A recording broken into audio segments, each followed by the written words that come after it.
As everyone knows, we have two kidneys, each functioning independently. Diuretic action occurs in the kidney. This is where the body controls filtration, reabsorption, and excretion of water, small molecules, and ions, such as sodium and potassium. The outer layer of the kidney is called the cortex. The inner layer is the medulla. This is where we have millions of special structures called nephrons. We will now zoom in to a single nephron.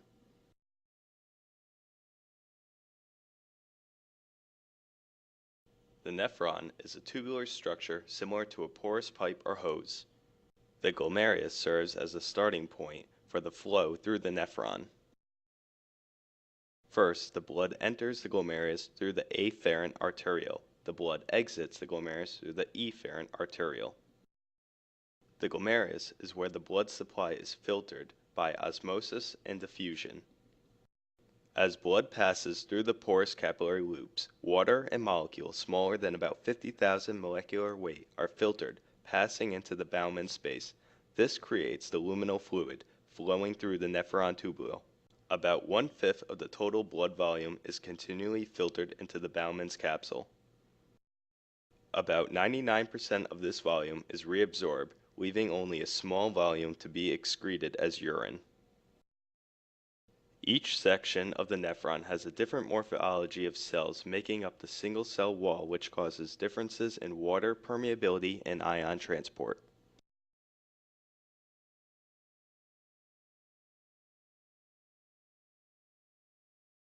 The first section of the nephron is called the proximal convoluted tubule. The proximal convoluted tubule is highly permeable, and about 65% of the filtered sodium and water leak out to be reabsorbed into the nearby capillaries. Old diuretics called carbonic anhydrase inhibitors mostly act on this portion of the nephron. The proximal convoluted tubule leads into the loop of Henle, which has a thin descending limb and a thin and thick ascending limb. The thick ascending limb normally reabsorbs about 25% of the filtered sodium, but does not allow water to reabsorb. The loop diuretics act here by blocking sodium-potassium chloride ion cotransporters on the luminal membrane. The next section is called the distal convoluted tubule. This section does not allow water to reabsorb, but reabsorbs sodium through the sodium chloride ion cotransporters. The thiazide diuretics act here on this transporter. The last section of the nephron is called the collecting tubule. Sodium channel blockers and aldosterone antagonist diuretics act here. At each site along the nephron tubule, certain molecules are able to permeate the wall and leak out into the interstitium. These molecules will be reabsorbed into the paratubular capillary and be returned to the systemic blood supply. Now, we will zoom inside the tubule and then show the molecular details of reabsorption. This is a single layer of cells making up the tubule wall. Ions and water molecules flow through the tubule.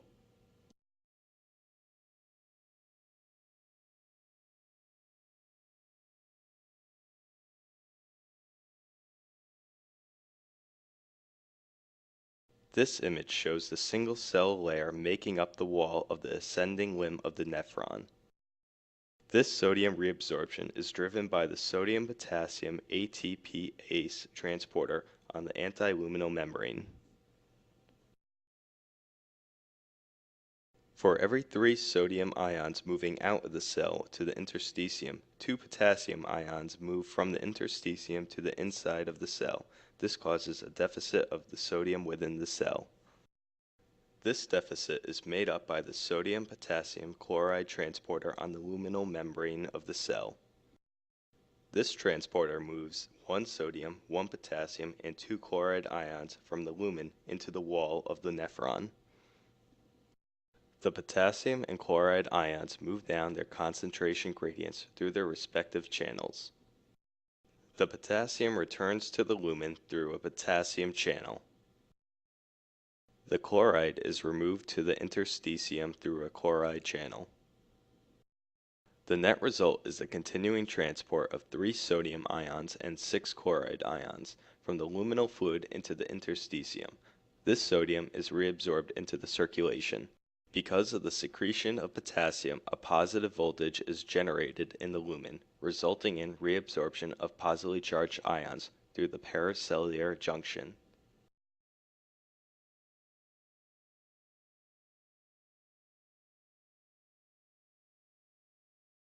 When the sodium-potassium chloride transporter is blocked by the loop diuretics, the sodium-potassium exchange begins. But the sodium deficit cannot be replaced by the sodium from the lumen. This blocks the overall reabsorption of sodium from this site in the nephron. The net result is greater excretion of sodium, chloride, potassium, calcium, and magnesium in the presence of the loop diuretics. The next site for diuretic action is the distal convoluted tubule. This is where the thiazide-diuretics act. The transporters present in the distal convoluted tubule are slightly different than those described in the ascending limb. In the distal convoluted tubule, the sodium chloride cotransporter replaces the sodium deficit caused by the sodium-potassium ATPase. The chloride is reabsorbed through chloride channels, and the potassium returns to the interstitium through a potassium channel.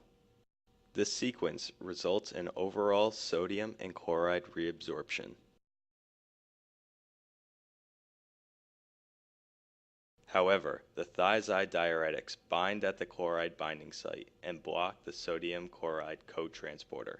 This blocks sodium and chloride reabsorption, resulting in net excretion of sodium and chloride.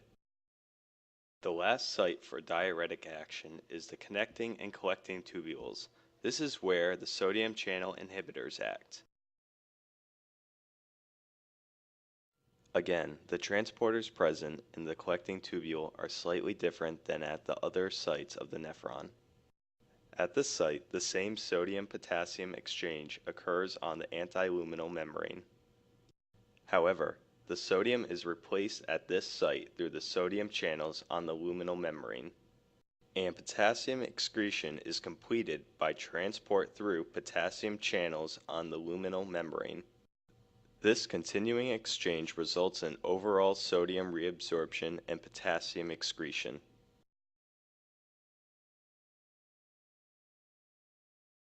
When the sodium channel inhibitors are present, they block the sodium channel. This prevents the continual reabsorption of sodium and also prevents the overall excretion of potassium. This is why sodium channel inhibitors are called potassium sparing. Thus, all of the diuretic agents described directly decrease the reabsorption of sodium by blocking specific ion transporters in the various segments of the nephron tubule. This indirectly affects reabsorption and excretion of water and other ions, as described for each type of diuretic.